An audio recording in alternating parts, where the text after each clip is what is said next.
За амгалан дөрнөө энэ удаагийн лайваар дэлхийг аялалдаа 300 хоног ер нь дэлхийгээр хэрхэн хэсэж аялаж амьдрал сэтгэлгээнд ямар өөрчлөлт гарсан тухайга хуваалцахаар орж ирлээ.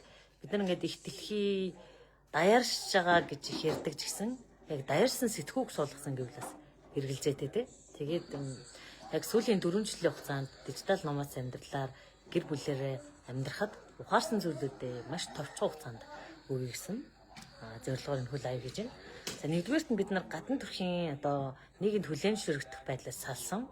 Өөрөөр хэлбэл одоо Монголд их хүн гангардаг, гадна төрхөөр хүлээмжшүүлэгдэх, гадаад боловсрлоо одоо хүлээмжшүүлэгдэхийг хичээдэг штэ тий. Гэтэл дэлхий дээр гарангуутал хүн төлөвчлөөрөө ялгаж эхэлдэг. Өөрөөр хэлбэл хэн хүндэлж чинь, хэн хүндлэгдэж чинь гэдэг байдлаар хүн өөрийнхөө дотоод ертөнцөөрөө хүндэтгэлийг өөрөө ирэхгүй авдгийг ойлгодог. За дараа нь хит их оронж үзлээсээ салсан. Хит их оронж үзэл зөвхөн би Монгол хүн гэдэг тийм огшдог байдлаас хөх толгоноос ер нь салсан. Өөрөөр хэлбэл дэлхий дээр одоо хэрхэн зөгцөж байгаагаараа хэрхэн олон орны соёлыг хүлээж авч байгаагаараа тэр хүн дэлхийн хүн болдог. За дараагийн нэг зүйл нь бид нэр ахуйгаасаа салсан. Ахуйгаасаа сална гэдэг нь анх одоо бусдын жишгээр одоо гоё хаустай болъё, гоё машинтай болъё, хөрөнгөтэй болъё гэдэг сэтлэр амьдрал үргэлжилсэн. Энэ бол мэдээж залуу гэр бол их хэцүү зүйл. Гэтэл одоо бид нар 4 хоногийн дараа бүтээсэн бүх зүйлээ орхиод гараа явах гэж байна. Жишээ нь бид хоёр тэр галтгоо 20 гаруй сая төгрөгөөр хийлгэж ийсэн. Тэгвэл тэр чулууг нь. Гэтэл одоо энийг орхиод явхад тэр чулуу биш амьдралаас авах мэдрэмж үнцэнтэй байгааг ухаарсан. Тэгээд яг ингээд хүүхдүүдтэйгээ одоо манай баг чинь 3 настайгаас эхлээд дэлхийн аялалд ингээд гараа явхад амьдралын систем гэдэг зүйлийг маш чухлаар сурсан. Өнөөдөр бид хоёр машинтай явж байхдаа хүүхдүүдтэй одоо бүгдэнд нь байр олох уу гэх. Тэг байраа бүтээсэн л дээ. Гэтэ бид хоёр юуг ярилцчихсан бэ гэхээр бидний хүүхдүүдийн дотор систем байхад бид нар өгсөн ч гэсэн тэр хүүхэд амьдрах юм байна. Амьдралын дасан зохицох чадвар, за тэгээд амьдрал нь хэрэгцээтэй системийг. Бид нар ийм гоё том зурагт гэртээ авсан. Гэхдээ энийг үзүүлэхгүй тулд хүүхдтэй өдөр болгон тэмцэлдэг шаардлагатай болсон. Бүгдээрээ гоё интернеттэй болсон. Гэхдээ хүүхдийг компьютерт онтуулахгүй, дэлгэцэн онтуулахгүй хань тулд жилийн 300 хоног дэлхийд тойрон аялдаг байсан. Тэгэхээр эрүүл дадал зуршлыг дэлхийн 300 хоногор аялж байхдаа хүүхдүүд маань эрүүл дадал зуршилтай одоо муу зуршлаас өөрийгөө хамгаалж чаддаг хүн болж хувирсан. Энийг ядаж майндын сургалтын дотор оруулдаг, үргэлжийн. Одоо өнөөдөр бид нар ивент хийгээд дижитал боловсролтыг яа тех ёстой гэдэг юмтэйг ярьлаа. Тэгсэн чинь хүүхдүүдтэй кола уулгахгүй гэж хажууд нь хориглож чаддсан байна. Хүүхэд чинь ганцаараа дэлгүүрт орохдоо эрүүл хүнс сонгож чаддгүй. Хэрвээ танаа хүүхэд тэгж чаддгүй бол дотор нь систем ажиллаагүй хэрэг. Та шүд угаах сайн гэж хэлдэг гэсэн тэр дадал зуршил суух хугацааг гэр бүлтэй олгох. Энэ бол амьдралын маш олон үнц байсан. Өөрөөр хэлбэл Монголд байгаа хүмүүс яг л бид хоёр шиг эхлэхдээ нэг байшинтай олчий, нэг машинтай олчий, амьдралаа дэвшлүүлчих гэж эхэлдэг. Гэхдээ тэр байшин дотор байгаа хүмүүсийн эрүүл харилцаа, сэтгэл зүй, дадал зуршил гэдэг зүйлийг бүтээх завгүй мөнгөний араас явдаг. Гэхдээ тэр мөнгийг яг хэний төлөө олох гэж байгаа юм бэ? Өнөөдөр би нэг гэр бүлтэй ярьсан. Одоо ивентэн дээр ингээд дүүрэн байлаа. Тэгээд тэндээс ингээд хүмүүсийг асуухад та хэд юу хийж амьдад өсч мэдээж ажил хийж байна. Ажил хийгээд яадаг гэр бүлийнхаа төлөө юу хэрэггүй. Нэг юм хийсвэр зүйлийн төлөө яваад байгаа байхгүй. Гэтэл хамгийн том хөрөнгө бид нар гэр бүл гэж хэлдэг хэрнээ. Гэр бүлдээ цаг гаргадаг хүн нэх байсангүй. Гэр бүлээ дасгалжуулж, гэр бүлээ чанартай болгож амьдралын стандартад дэвшлүүлдэг хүн нэр нь бас байсангүй. Мэдээж менторын багийнхан маань байла. Бусд нь өөртөө ажилласан хүмүүс байла. Бусд нь бол яг л юуны төлөө яагаад амьдраад байгаа, яах гэж гэр бүлтэйгээ оройдоо уулзаад байгаа гэдэг шалтгаанаа ойлгоогүй байсан. Тэгээд жил ирэх тусам ахуйгаас салаад, жил ирэх тусам аялал эхлээд жилдээ хамгийн ихний аялал чинь жилдээ бид нар эхлээд 1-2 орон явдаг гэсэн бол дараа нь 5-6 болоод сүүлдээ тэр нь ингээ ихсэд явцсан. Жилийн 300 хоног ингээд явхад амьдралын утга учир мөн чанарыг ойлгож эхэлсэн л дээ. Тэгээд бид нар 4 жил бэлдсэн гэр бүлээрээ системтэй амьдрахын тулд гэр бүлийн аяллаа машинтай багтахын тулд нэг ч хэрэггүй зүйл авах хэрэггүй болсон. Одоо нэг ч хэрэггүй сэтгэл хөдлөлийг оруулж ирэх хэрэггүй болсон. Тэр машин дотор явж байхдаа бид нар хоорондоо харилцахдаа яаж эрүүл харилцах юм, ямар эрүүл дадал зуршилтай байвал дэлхийг тойрох их аяллыг давахын нэг настай хүүхэдтэйгээ яаж дэлхийг тойрох уу гэдэг дээр ингээд явхад амьдралын маш их нарийн менежмент байж иж эрүүл мэндтэй ийм систем байж иж л түүний ард гарах зорилготой байсан. Тийм учраас одоо дэлхийгээр амьдралын системийг боловсруулахад нь тусалдаг эксперт гэр бүл болон хуурж байгаамаа. Тэгээд энэ бол зүгээр нэг гэртээ сууж агаад бүтээсэн зүйл биш. Дэлхийг тойрох маш олон эрсдлийг туулж илаа. Ази ихэнх орныг дуусгалаа. За тэгээд Ази ихэнх оронд стрейтээ хийлээ, чадхаараа хийлээ. Одоо ингээд 4 хоногийн дараа бид бүгд нь дэлхийн одоо энэ дэлхий дээр чанартай хүн бэлтгэхэд туслах аялалдаа гарч ийн. Үүнийгээ болоод телевизүүдээр болоод манайтай хамтарч байгаа телевиз болоод YouTube суваг, Instagram, Facebook-ээр дамжуулан хүрэлцэн. Энэ контентээр дамжуулан юу ирэх гэдэг вэ гэхээр яг амьдралдаа системтэй амьдрснаар арчаагүй хүн ядаа амьдардаг уу? Арчаатай хүн баяа амьдардаг уу? Эний цааш шалтгаан ерөөсөө системтэй байгаа байдал. Тэг өнөөдөр бид нар дижитал борлуулалт ивент маань дүүрэн явагдсан. Тэнд яагаад дижитал юм? Яагаад дижитал намаас амьдралын гэдгийн суурийг тавьж өглөө л дөө. Яагаад дижитал борлуулалтыг хүмүүс амьдрал дээр оруулж ирэх хэрэгтэй юм бэ? Ажилчин сэтгэлээ салж хөшүүргийг ашиглаж сурах үндсэн шалтгаан бол дижитал ертөнцтэй. Тэгэхээр эдгээр зүйлүүдийг бид нар дэлхийн алсын хараа хаашаа чиглэж байгаа, хүний амьдралын алсын хараа түүнтэй хэрхэн уялдаж байгаа энэ талаар үзлээ. Тэгээд өнөөдөр нэг гоё юм хэлсэн л дээ. Ихэнх хүн ингээд талай дээр яга хүүхдээ хүлээд эсвэл ингээд юм хийж яагаад ороод ирд юм бэ гэд. Амьдрал хизээч асуудал дуустдаггүй. Харин асуудлын хажуугаар хөгжих системтэй гэр бүлээ Одоо өнөөдөр та хүүхдтэйгээ 24/7 байж чаддаг уу? Чаддаггүй бол та эрхчлөөнд хүрээгүй хүн юм байна. Өнөөдөр эцэг их гэж байгаа хүн хүүхдтэйгээ 24/7 байхдаа дараагийн амьдралд амьдрах системийг бүтээж өгдөг. Энэ л бол жинхэнэ амьдралын санхүүгийн ч вэ нүү эрхчлөөнд хүрэх шийдвэр эрхчлөөнд хүрэх аялал юм аа. Тэгээд гэр бүлээр яг ингээ 24/7 амьдарч чаддаг болоход бид хоёрт гэр бүлийнхаа үр хөвгт болгондоо дараагийн амьдралын системийн суулгад ажиллах маш их цаг гарч ирсэн, үнц нь гарч ирсэн. Энэ системийн хүмүүстэй заадаг. Яг энэ бас дэлхийн стандартаар явагддаг. Ингээд та суралцаж хөгжих юм бол Update Mind системд орж ирээд системтэйгээ суралцсан хөгжөөрэй. Өмнөх суралцж исэн хүмүүс маань дахиад шинээр левел авахын тулд орж ирээрэй. Тэгээд би тэд энэ жилийн зорилго маань Update Mind систем маань англи хэлээр гарах зорилготой болсон. Тэгээ сая гадаадаас ирээд монголоор ярьж чадхад надад их бэрхшээлтэй болсон. Яагаад гэвэл ингээд суралцж байгаа хүмүүс маань англи хэл дээр, суралцж байгаа хөтөлбөрүүд маань англи хэл дээр одоо би Америкийн топ сургуульд ингээд сурахад би англиар тэгээд хүн их хэлээрээ төлөвшин ярихад хэцүү байдаг шүү дээ, тий.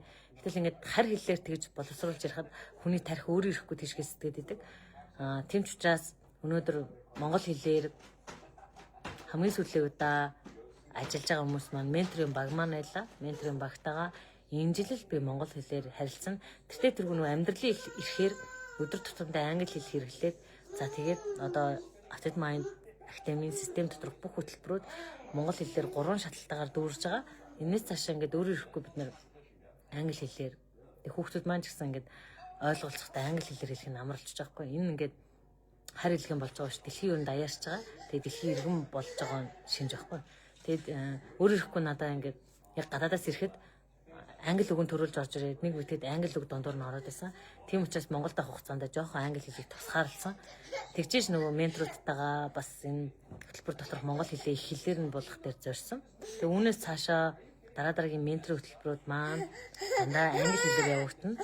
Хамгийн сүүлчийн монгол хэлээр явагдаж байгаа менторын хөтөлбөрийнхэнтэйгээ өнөөдөр одоо боддоор уулзах сүүлийн хугацаагаа дүүрэглээ. Тэгэхээр ментор хөтөлбөрийнх маань 2026 онд төгсцгөн тэрнээс цаашаа монгол хэлээр яг тулж ажиллах ментор байхгүй болно. Өөрөөр хэлбэл дараагийн англи хэлээр явах аялал руугаа явж байна. Тэгээ анзаарч байгаа олон жил дагж байгаа хүмүүс маань яг амнаас гарсан үйлдэлтэд хүрдэг гэдэг юм маань анзаарсан баг. За тэгнэ. За ингэн гэсэн бол тэ. Жишээ нь англи хэлээр сургалтаа гаргана гэсэн бол зүгээр гэрээсээ англи хэл сураа суугаад идэггүй. Тухайн орчинд нь очиж тухайн хөрөнгө оруулалтыг хийж иж өөрийгөө өсгөдөг. Тэгээ энэ нь өсөлтөөгөө төлөө нэг ч мөнгө нэг ч цагийг бол хармалж байгаагүй. Нэг ч шалтак тоочж байгаагүй. Хүүхэд гарсан байна уу, жирэмсэн байна уу, төрсөн байна уу, хордлоготой байна уу, тэ. Хүүхэд маань жоохон байна уу хамаагүй. Амьдралын асуудлыг бэлэн болохыг хүлээдэггүй. Яг амьдралынхаа асуудалтайгаа яг асуудал уналтанд өсөлтөө яаж авч явах талаар бүгдийг заадаг аа. Үе байж байгаарэ. За би хаалга онголгоод өгөө. Тий. Энэ одоо амьдралыг борчирсан тий. За. Би баяр дуусга тий обо тэнд байж ин та юм аваад ирсэн үү? Оо тэрээ. Оо зургтраа авирах чинь. За тэгээд Монголдо байх одоо яг энэ монгол хэлээр сургалт заасан он жилүүд маань үнэхээр гоё байлаа. 2020 оноос хойш ингээд монгол хэл дээрээ сурсан чадсанаа заагаад маш олон цагийг зориуллаа. Хэдийгээр ялах хүүхдтэй амьдрал ахгүй маань тий ингээд өнөөдөр яг бүгдийг бадцсан тийм ивент боллоо. Анхны суралцагчаас маань ахуулаад хамгийн сүүлчийн одоо шамнар маань бас ирлээ. Тэгээд тэнд бид нар системтэй амьдралыг суралцж байгаа. Яаж ч юм те бүр ингээд яг ингээд төгсгөлдөө хамгийн сайн найз маань хүртэл ингээд хамаат нь хүртэл сурд юм байна гэдгийг өнөөдөр мэдэж авлаа. Нэг уулзъя гэсэн хүмүүстэйгээ яг уулзсан юм шиг санагдлаа. Өнөөдөр ингээд хаалтын ажил болсон. Бид нар багаараа менторуудаараа маш гоё хамтарч ажилласан. Тэгээд би танд энэ лайваар дамжуулан юу хэлэх гээд байгаа вэ гэхээр хүн амьдралын ямар ч нөхцөл байдал асуудалтай байсан өөртөө хөгжих цагийг, ур чадвар суух цагийг олохоос нааш тэр завн, тэр мөнгөн, тэр цаг хугацаанд хизээч ирдэггүй. Тийм байгаа учраас шалтак тоочгүйгээр уртгаа хийгэрээ. Тэгээ бас төгстэй. Одоо яг би Монголд яг сургалт заадаг, эсвэл коуч, ментор хүмүүст нэг зүйлийг хардаг. Тэд нар хизээч уналтаа хуваалцдаггүй. Их супер төгс хүмүүс хуваалцдаг. Гэтэл яг уналттай үед хэн хамт байд юм бэ? Тэгээд хүн чинь анх төгс байхгүй шүү дээ. Сэтгэлийн шарахтай байна, муу туршилтай байна. Тэгээд их сурж байгаа хахад яг надад ч гэсэн анх ингээд яг энэ сургалтын салбарт ороход төгс байх шаардлага их хүмүүс тавьж исэн. Тэгэхээр fucking shit гэжсэн. Өөрийнхөө өнгөрснөөс хижээч бичиж байгаагүй. Тэгээ одоо ч яг дэлхийн жишгт хүрэхийн тулд яг тэрнгээр л явж байгаа. Тэгээ гадны систем хуулаагүй. Гадны систем гадагшаа валют дуусгадаг. Тэр хөгжил төр ямааргүй байна. Тийм ч байгаа учраас Монголын боловсролын системийн газруудтайгаа хамтарч ажиллаж байгаа. Апдейт майнд гэх юм одоо цомжин кипер за мөнгөд олон улсын хэлний компаниуд тий. За тэгээд дараа том Монголын том компаниудтай хамтарч ажиллаж байгаа. Монгол хүн өөрөө баялаг, Монгол бизнес бүтээгч нар өөрсдөө системтэй болж байгаа учраас энэний талаар хуваалцж байгаа. Тэгээд хүмүүсийн сэтгэлгээ болохоор хүн гэрээсээ хөгжиж болохгүй юм шиг ойлгодог. Хүн гэртээ ял аваагүй, гэртээ суудаг ээж хөгжиж болохгүй орон зай байхгүй. Харин хүн сэтгүүн шорондоо ажил хийгээд явж байгаа бол тэр үнэхэрийн том шоронд байдаг. Эгоны шорондоо, сэтгэлийн шархын шорондоо байдаг. Тэгээд сүүдэр хэсэгт нь хамт байхын тулд уумаа байдаг. Яа тэгвэл бид нар яг төгс видео тавьчаал тий. Яг амьдралын асуудал донд яаж суралцах юм бэ гэдгийг тий уйлж, орилж, хашгирч, инээж, тодоод мэдрэмжээ чөлөөлөх бүхий л арга барилыг заадаг болохоос биш яг юм төгс бичлэгний ард хизэж байхгүй амьдрал яаж суудаггүй. Өнөөдөр суралцж байгаа эмэгтэй нөхөртөөгөө хэрэлтчихэд уйлаач чамаагүй уртхаа ихийг системтэй амьдрахыг заадаг. Өнөөдөр муу төсөлтөнд уучиж шартаад маргааш нь сурах төхөө заадаг. Өнөөдөр тий таргалсан ч гэсэн төрсний дараа хямралаад авч явахдаа мөрөөдлөөсөө хизээч цоцохгүй байгаа тэр эмэгтэй хүнийг харуулахыг заадаг. Хизээч бууж өгөхгүй амьдралыг өөртөө унсан ч гэсэн босоод ирж байгаа амьдралыг заадаг. Харин гадна талаас нь хүнийг хардаг хүн бол гадаад байдалтайгаа л үлддэг. Хүнийг гаднаас нь шүүж байгаа ядуу сэтгэлгээтэй үлддэг. Харин тэнд уумаад орон зай байхгүй. Хүнийг гадна төрхөөр нь төгс байлгах гэдэг эсвэл ингээд гадаад байдлаар нь шүүдэг тий нэг үс босхоор нь тий. Гэтэл өнөөдөр амьдралдаа төрсний дараа ядардаггүй эмэгтэй хүн байдаг юм уу? Өнөөдөр нөхөртөөгөө асуудалтай яаж хямардаггүй эмэгтэй хүн байдаг юм уу? Хизээч ментор коуч хүн гэхээр тийм төгс амьдралаас тасарсан хүн байдаг юм тий. Заримдаа яг хүн сэтгэлийн шарахгүй гэр бүл төсөөд тий ухаантай байж болно. Гэхдээ суралцах орон зай төгс хүн хэрэггүй байдаг. Тэгээ эдгээрийг бол монгол хэл дээр би одоо монгол хэлээр ярьж чадж байгаа дэрийг хуваалцж байгаадаа бас маш их баяртай байна. Өөрөөр хэлбэл би чамд юу хэлэх гээд байгаа юм бэ гэхээр чи төгс болсон хойноос суралцдаг биш, төгс биш байхдаа бусдад хуваалц сураарай. Бас энэ зүйлийг хөгжөөрэй гэдэг. Өнөөдөр апдейт майндын төгсөгчд ингээд ирчээд анх багш өгөөс ойлгоогүй шүү дээ. Ингээд нөхөртөө хэлцсэн үедээ ч яриад ах юм. Тэгээ бүх ингээд нөхцөл байдалтай те. Хүний дотор байдаг програм, муу зуршил, итгэл үнэмшлийн цаана хүн яаж програмддаг вэ? Тэрийг харуулахын тулд амьдралынхаа сүүдэр хэсгийг харуулдаг байсан. Хувь хүн хандаагийн амьдрал юу н хинч ширэггүй. Харин өөрөө програмдсан үедээ тэндээсээ яаж гарах вэ? Өөрөө уналттай үедээ хэрхэн босох вэ гэдгийг л үйлдэлээр харуулж байгаа юм л да. Үйлдэлээр. Тэгээд хүн өдрөг дааврын тоглолт хийсэн байж болно л доо. Хүн мотивац аваад 72 цагт унтарна, эерэг зөв бодолтой байгаад ихтгэл үнэмшлэн түлхчихвэл тэр хүн сарын дотор унана. Тэгээ маш олон системүүдүүд би ингээд суралцаад үзэхэд за энэ хүн ч даавраар тоглолт хийдэг юм байна да. Тэ? Хүний шийдвэр гаргуулад данснаас мөнгө авах нь Монгол хүний алсын харанд яг хэрэгтэй юм уу? Эсвэл тэр хүн насан туршдаа амьдралдаа хэрэгжилжээвэл Монгол хүнд хэрэгтэй юм уу? Магадгүй эх орон ч үзэл насан туршийн боловсрал байдаг баг. Тэгвэл түүнийг төлөвшүүлэхийн төлөө явсан. Автод майнд актам хизээч тархин дээр ашиг сонирхтны төлөө явж байгаагүй. Яг хүнд зүрхсэтгэлд үлдэхтэй л явж байсан. Тэгээд энэ үнцэнээ бол хадгалсаар болно. Тийм ч учраас тийм менторуудыг төрүүлсэн. Менторууд маань хүний зүрхсэтгэл дээр за нэг сайхан үзээд ойлгоод хүмүүс ингэж ойлгодог. Ойлгоцсон болоо. Би үйлдэнэ гэж боддог. Гэтэл хинч хизээч ойлгочоод үйлддэггүй. Өнөөдөр 10 жилд их сургууль цэцэрлэх бид нар ойлгодог. Гэхдээ үйлддэггүй. За ажил дээр зааврын дагуу үйлддэг. Гүйцэтгэгч төвчний сэтгэлгээтэй үйлддэг. Харин бид нар шал үрзүүлэг ярьдаг. Би яагаад өнөөдөр гэрийнхаа сарфанчтай энийг ярьж байгаа гэж бодож байна. Яагаад гэрийнхээ хувцастай сексичи заримдаа ярьдаг гэж бодож байна. Амьдрал төгс биш шүү дээ. Амьдрал бид нар бүгдээрээ те нийгэмд харагддаг шиг буддагтай хувцастай те гадна төрхөө шийтсэн байдлыг хэлэхгүй шүү дээ. Амьдралыг бодит байдалтайгаа нүүр тулах, бодит байдлаа хүлээн зөвшөөрөх гэдгээс эхэлнэ шүү дээ. Тийм байгаа учраас яг нэг Монгол хүний зүрхсэтгэл гэж байдаг бол эх оронч үзэл гэдэг чинь эх орондоо амьдрал ингээд нөгөө биеэр үйлдвэрлээд байхыг хэлэхгүй шүү дээ. Оюун санаа одоо зүтгэл зүрхэн дотроо Монгол хүний төлөө байх сэтгэлийг хэлдэг. Гэтэл бид нарыг ядуурлт үүсгэж байгаа зүйл бол итгэл үнэмшил програм өрөвчш. Тэгээ итгэл үнэмшил програмтайгаа ажиллаж иж бид нар цаашгаа явж байгаа. Нэг бодлын гадна төрх бол хүний хандлагыг шүүжих хамгийн гоё зүйл байдаг. Тэр сүүлийн үед яг компаниудын захирлуудтай уулзаж үзэж байгаа. Тэгээд муухан хувцастай байхад нь эсвэл үс гизэг нүүр амаар нь ялгадаг хүнтэй бол автод майнд дахтаа мэдээж хамтрахгүй. Хүнд зөвлөгөө өгдөг хүнтэй хязгаарч хамтрахгүй гэдгийг өөрөөр хэлбэл хандлага гэдэг хамгийн том хувцсыг өмсөөд тэ. Яг тэр зүйл бол дотоодоос гэрэлттэй зүйл. Тийм ч учраас эрүүл хандлагатай бэлэн болсон хүмүүстэй хамтрах стандартыг автод майнд дахтаа тавьсан. Тэг өнөөдөр яг ингээд ивентэд ирж байгаа хүмүүс нэг хүнээс бусд нь бүгдээрээ хандлага эрүүл хүмүүс байсан. Зарим хүн ахуйгаа шийдэггүй байж иж, гэрээ шийдэггүй байж иж, нийгмийг өөрчилж аварна гэдэг. Fucking shit юу яриад байгаа юм бэ? Чи өөрийгөө зэгцлээгүй, гэрээ зэгцлээгүй байж иж, яагаад нийгмийг зэгцлэхэд аврах сэтгүүгээр яваад байгаа юм бэ? Аврах сэтгүүгээр явж байгаа хүн өөрөөс нь сурж байгаа хүнийг дорл гэж боддог шүү дээ. Чамаар авруулахаар навшин амьдралаар хинч амьдраагүй. Архичин байлаа ч гэсэн амьдралдаа алдаж яваа ч гэсэн хүн болгоны амьдрал үн цэнтэй хүндэтгэлтэй. Оршихуугаар нь хүндэлж чадахгүй бол олон юм яриад явах вэ хөө. Өнөөдөр автод майнд актамын хамгийн том үн цэнийг мэдэрчээд ирж байгаа би хуваалцъя. Манай актамд нөхөр алдсан эмэгтэй сурсан юм. Тэр үед над руу биччихсэн. Нөхөр маань тэнгэрт оцсон. Тэгээ би хүүхэдтэй, 2 хүүхэдтэй гэргүй үлдсэн тухайга ярьжсэн. Бид нар аврахгаагүй, зөвлөхгүйгүй. Гэхдээ тэр хүний өнөөдөр хүүхдүүдээ би гадаадд сурах гэдэг зорилго те. Өнөөдөр те хэлж байгаа хгүй би Архангай аймагта хүүхдүүдтэйгээ тансаг газар хоол иддэг. Өнөөдөр те гэр гэдэг зүйл би Монгол гэртэй нүү, байшин дээ нүү, ямар ч амьдралтай байсан. Би өөрөө хүндлэх үзэлтэй, хүүхдүүдээ хүндлэх үзэл энэ зүйлийг хизээч хаяхгүй. Хүүхдүүд маань те аав нь яг амьд байгаа юм шиг мэдэрдэг. Хүүхдүүд маань асуудал толгорох болгонд аав ч байсан бол яаж шийдэх үү гэж ярилцдаг.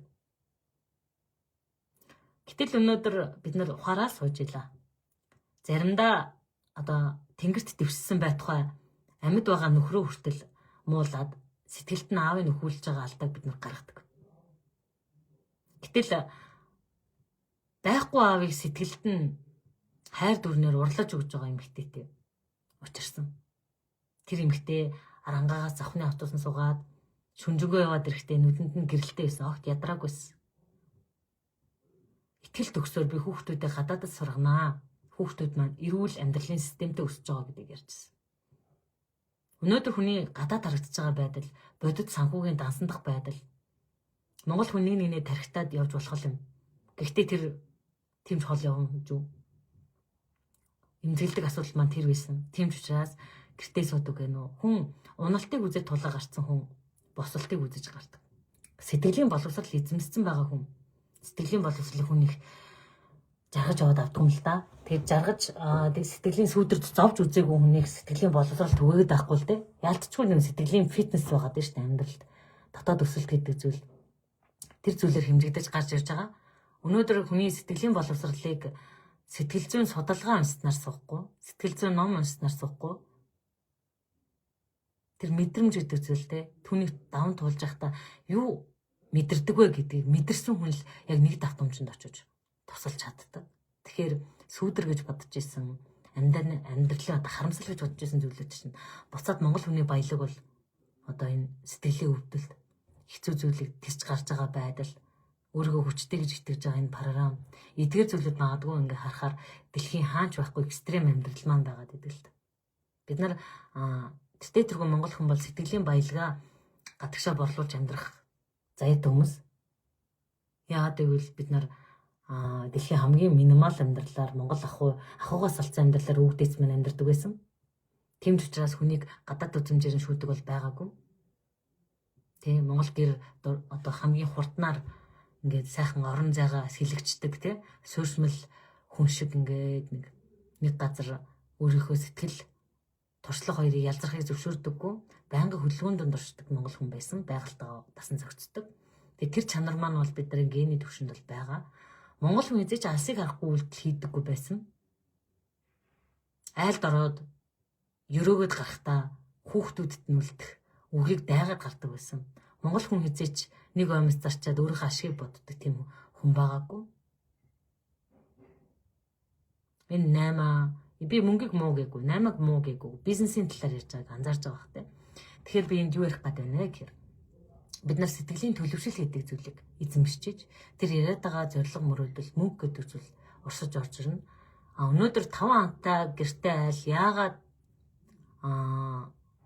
хаустай болтлоо баялаг бүтээж чадахгүй байгаа юм гэхээр байгаа эд зүйлийнхээ эзэн нь болж чадахгүй байгаа суурьшмал сэтгэлгээ бидэнд байхгүй учраас тэгж байгаа. Арчаагүй биш. Эсвэл хичээгээгүй биш. Одоо баг хөдөлмөрсөндөө биш. Бид нарт баялаг бүтээх одоо капиталист нэмийг алгасан баялаг бүтээх сэтгэлгээ байхгүй учраас тэгж байгаа. Гэхдээ бид нар одоо бүгдээр нүүдэлч амьдралаар буцаж амьдарч чадахгүй л дээ. Гэхдээ суурьшмал соёл рүүжлэг буцаагаад оруулж ирэх тийм шаардлага тулгарч байгаа байхгүй бидэнд буцаагаад ч гэдэг одоо шинээр суулгаж байгаа програм шиг л биш тий. Одоо өөртөө нэг ресет хийх цаг болчлоо. Тэгвэл монгол хүний юуг үлдээх вэ? Юуг авч явах вэ гэдэг. Мэдээ сэтгэл зүйн боловсрол нь өвгдөцөөсэй гэж зэм болохоор бид нар сэтгэл зүйн боловсролыг түүжүүлэх хүмүүс. Харин нийгмийн хаан тоглож байх вэ? Дэлхийн хаан тоглож байх гэдгийг бид өөртөө шийддэг юм аа. Өөрөөр хэлбэл аливаа үндэстэн хаана очих вэ гэхээр сэтгэл хөдлөлөөр юм уу? Биш. Яг системтэй байдлаар монгол хүн нэг хүүхэд болгон системтэй амьдралаар амьдарч иж гэр бүлтэй яг тэр системийг өвлүүлдэг. Та насраад явхад таны авч өгсөн байшин дотор хүүхэд төлөвшдөггүй.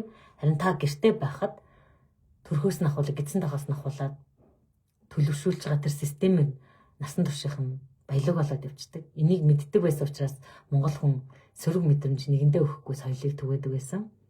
Төрсөн эмэгтэй урдуур нь алахгүй, төрсний дараа 90 хоног гэрээр нь орохгүй. Монгол эмэгтэй сэтгэл зүйн хил хязгаарыг одоо кинонд ч гэсэн гардаг штеп.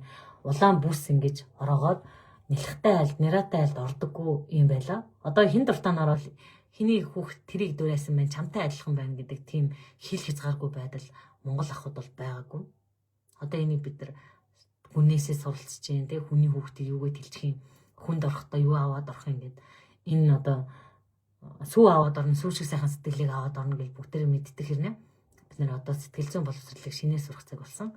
Тэгээ энэ нь болохоор хүүхэд байхаас эхлээд үүссэн зүйл нь үнэн. Гэхдээ энэ бол яг нийгэм сэтгэлийн халтар байдал тундас хизээ үүссэн гэхээр манжийн дарлал, социалист нийгэм маш их цөөн цагийг давж авах үедээ монгол хүмүүс зүгээр байшин бариад өгсөн болохоос биш байшин дотор сэтгэл дотор юу үлдчихэж байгааг суулгаагүй. Аливаа үндэстнийг бэлтгэхдээ сэтгэлгээгээр бэлтжиж дараа нь байшиныг бэлтдэг. Харин Монголд сэтгэлгээг нь бэлтгэхдээ л ажилчин ангийг бэлтэж өгсөн. Тэгээд ажилчин анги бол нийгмийг дээш нь өсгөх газар биш. Баялаг сэтгэлгээтэй хүмүүс дунджаас дээш давхрахын нийгмийг бүтээдэг. Тийм байгаа болохоор яг бид нар амьдрал ахуйгаа дээшээ болгоёг бол одоо Дубай шиг те хүн болгон баялаг бүтээгч хүн болгон тэр зүйлийг эзэмшигч болъё гэвэл өөрийн төлөвшнөөс эхэлнэ. өөрийгөө шинжлэхээс эхэлнэ гэсэн. Тэгэхээр ингээд яриад байвал дуусахгүй болно шалтгаанууд байна. Энд юу хэлэх гээд байна гэхээр бид нар нөгөө бодит айдлаа хүлээн зөвшөөрмөр. Бодит байгаа сэтгэлийн шарах, бодит байгаа ядуу сэтгэлгээ, бодит байгаа орон зай, бодит байгаа одоо өөртөө хүүхдийн хажууд яаж харилцдаг хүмүүс мэднэ шүү дээ. А бодит байгаа найзын хажууд сайхан байдаг, ажлын хажууд сайхан байдаг гэсэн гэртээ ороод хэн байдгийг хүн болгон мэднэ шүү дээ. Тэ? Тэгэхээр гэрээс эхлээд системжүүлээ. Гэрээс эхлээд хандлага засъя. Гэрээс эхлээд одоо материалыг эдцүүлээ, эзний сэтгэхүй ахуй амьдралаа дээшлүүлээ. Тэгээ хорооноос ирээд одоо хашаа цэвэрлээд өгнө гэдэг хандлага чинь тэ улс төр одоо манай амьдралыг шийднэ гэж байгаа. Амьдралаасаа зугтж байгаа хандлага болцгоё. Тэгэхээр хүмүүс бизнес хийж мөнгө олох гээд ажил хийх гээд гэрээсээ гардаг. Гэхдээ түүний шалтгаан нь гэрт нь нухацсан байдаг. Яагаад мөнгийг татахгүй байгаа? Яагаад бизнес чинь системтэй явахгүй байгаа гэдэг нь тэр хүн гэртээ төрсэн гэртээ ямар байсан, үүсгэсэн гэртээ ямар байсан эдгээр шалтгаануудаас бий болдог.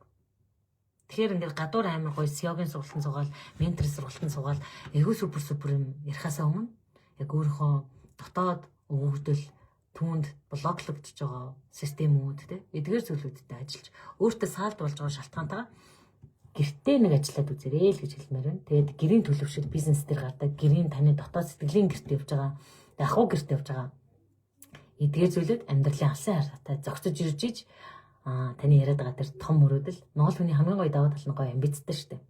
Маш том амбицтай. Тэгтээ системтэй үлдэж чаддаг. Томорхон тодорхой баяжхан баараггүй эсвэл ингээд том мөрөөдөлтэйгээд гэрээсээ гарч байгаа хүн хүрхгүй. Өөрийгөө ажиглаж байгаа жижиг цэг дээр point өгч байгаа, жижиг алхмыг хийж байгаа, системтэйгээр хийж байгаа тэр хүн амжилтыг өгдөгөө. Тэгэхээр нийгэмд зөвхөн сургалт дааврын донтолд үүсгэж байгаа биш. Хүний допаминыг ялгаруулад эсвэл одоо сайхан окситоцин ялгаруулад ингээд сайхан даавар байж болно. Фитнес ч гэсэн донтолд үүсгэж юм. Заримдаа бясалгал ч гэсэн донтолд үүсгэж юм. Одоо зөв юм хэтэрхээрээ те сургалт ч гэсэн донтолд үүсгэж юм. Тэгвэл яг тэнцвэртэйгээр бодит байдал ахуйгаа өсгөх бол үйлдэл. Даавар нэг тоглоод ах газар биш. Энийг бид нэр гаднаас даавар авдаг. Тэгвэл чиний сэтгэл хөдлөл мотивацаар хөдөлдөг бол чи эдийн дааврын донтолтой хүн юм аа. Хин нэгэн чамайг өөдрөгөрлөхөд чи нэг хэсэгтээ огшиж байгаа дундардаг байх юм бол чи дааврын хамааралтай хүн биш үү?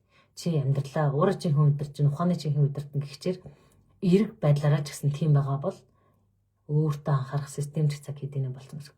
Монгол хүн магтахаар хөөрөл муулахаар ундаг гэдэг байгаа чинь за ер нь л амьдралын удирдлага өөр төшөө эргэцсэн юм да. Нэг реклам үзэл огшоол онлайн шопоос юм авдаг бол те эсвэл хин нэг ятгалганд ордог бол чиний амьдрал чиний гарт биш байна гэсэн. За тэгээд илүүг яриад явах те ер нь агуулга маань монгол хэлээрээ дуусгаж байгаа лайв. Дахин монгол хэлээр одоо профайл дээр лайв бараг явж чадахгүй. Учираас одоо хамгийн сүүлийн профайл хуудасны лайв. Тэгээ та хэд маань одоо миний пэйжээр ороод би пэйжээ ширэлцээ тэр пэйж рүү ороод те хайхалтай зүүм уулзалтуудаар маань мөн системтэй амьдрал групп байгаа. Тэгээ тэр группийнхаа линкийг бас тавьчих. Тэгээ тийшээ ороод та хэд маань одоо менторуудаар дамжуулан хагас өдөр 7 өдрийн нэг өдөр бид нар яг дэлхийгээр аялахдаа social detox хийж явна. Жишээ нь Оросоор явхад болохоор Facebook ордог шүү дээ тий. Тэгээд энэ удаагийн аяллаа зорилгоор ерөөсөө хүүхдүүдээ дижитал ертөнцөөс холдуулах зорилготой байгаа. Тэгээд сошиал дэлгэцийн хамааралгүй байлгах.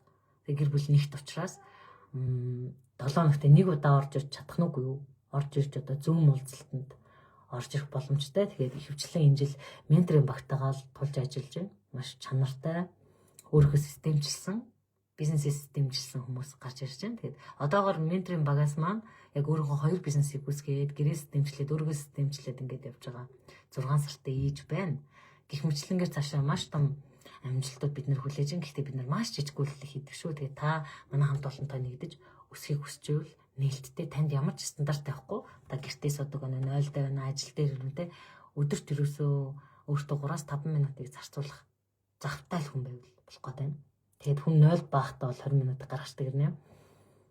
Сурахад зугтж байгаа бол та яг энэ системгүй амьдралыг өөртөө бий болгоод байна. Тийм байгаа учраас насаар системгүй амьдрсан хүн системтэй болоход хэцүү юм мэдэж байна. Гэхдээ үйлдэхгүй л хийж систем суухгүй. Тийм байгаа учраас үйлдэл хийх зэрэгтэй хүмүүсийг урьж байгаа шүү. За тэгээд энэ хүл аваа ингээд өндөрлөе да.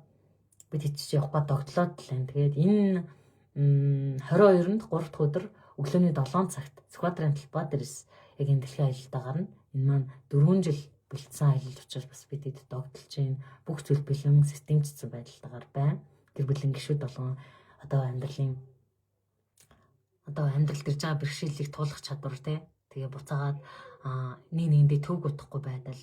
За буцаагаад гэр бүлийн алсын хараа гэх мэтлэнгээр ингээд маш олон зүйлүүдийг бид нар суралцж чинь. Тэгээ дэлхийг тойроод ирэх хугацаанд бас маш олон хөгжлийг бий болгочих байх. Тэгээ Монголоос гараад л монгол хэлээр ярих нь болчдөг доо. Тэгээ тийм байгаа учраас англи хэл дээр контентууд явна. За монгол хэл дээр бас 7 хоногт нэг удаа контентер уулзна. За мөн ментор хөтөлбөрийнхэнтэйгээ уулзах юм хуваарийн дагуу сайхан дэлхийг тойрох нэ. За тэгээ бүгдэнд нь дээдийн хэсэг энэ хөл аян их өндөрлж байна. Баяртай.